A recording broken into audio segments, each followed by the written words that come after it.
Review code provided by Pqube for ladiesgamers.com, where you can find my written review. Tokyo School Life is a visual novel dating sim developed by M2 and published by Pqube. It released for PC in 2015 and has been ported to the Nintendo Switch as of February 14th for $22.50 Australian. Tokyo School Life starts with you, a male protagonist, arriving in Japan and making it to his first day of school as an exchange student.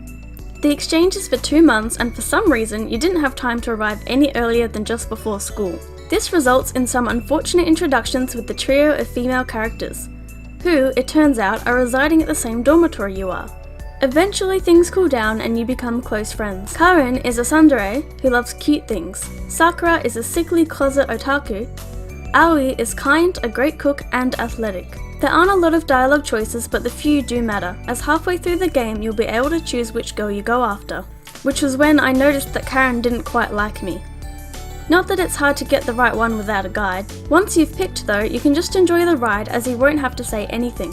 Having the intro sequence be so long is a bit of a pain, but it allows you to get a feel of all the girls before making your decision. The game has a nice amount of options for the text, as there is the normal bottom text but also a sub-window which appears on the top left corner. The language options are English, full Japanese, just hiragana, or romanji. You can choose to have no sub-window if you want. This is very useful for anyone interested in learning Japanese, as all voice acting is that. So you could have the English high up if you need to check, and there are different choices for varying levels of learning. As someone who's been interested in Japanese culture, I didn't learn too much. It isn't helped by using fake names instead of the actual thing to avoid copyright issues. For example, instead of Comiket they say Komipro. If somebody wanted to know what that was, they'd have trouble figuring it out. I also learned a bit more about American culture, as that's obviously where your character is from, as I learned that in America their classes are split based on people's school performance, whereas in Australia the only classes that are split are Maths and English and ESL. The character designs are cute, but it seems almost like they're from a dress-up game. With some of the movement I can see that they're probably 3D models. The only characters that are modelled are the main three, and they have some upper body movement. A few story instances might have some characters drawn in a still picture, but that's it. It can make the world feel lifeless.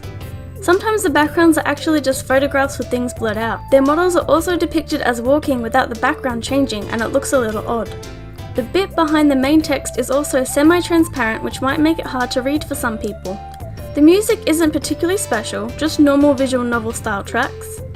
Aside from your character's thoughts and scene setting, the entire game is voice acted. It's entirely in Japanese, but as the main point of this visual novel is to help with learning Japanese and its culture, I can understand it. I also like that when a character is in another room they muffle the voice acting to give it that effect.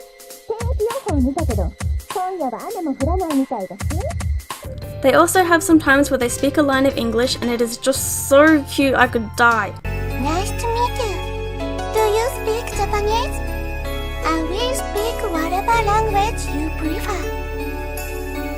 The only control issue I had was that moving the joystick would also work the same way as the A button and I'd accidentally skip a line. Really, the only unrealistic thing about this was how Karen managed to fit her bust into a sweet Lolita dress from a Japanese brand.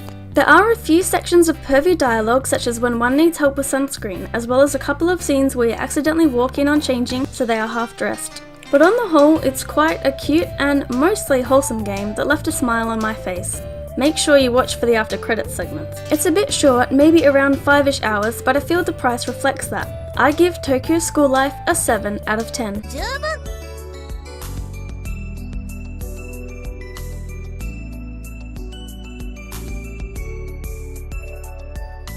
Aoi-chan is best girl, even Karen agrees.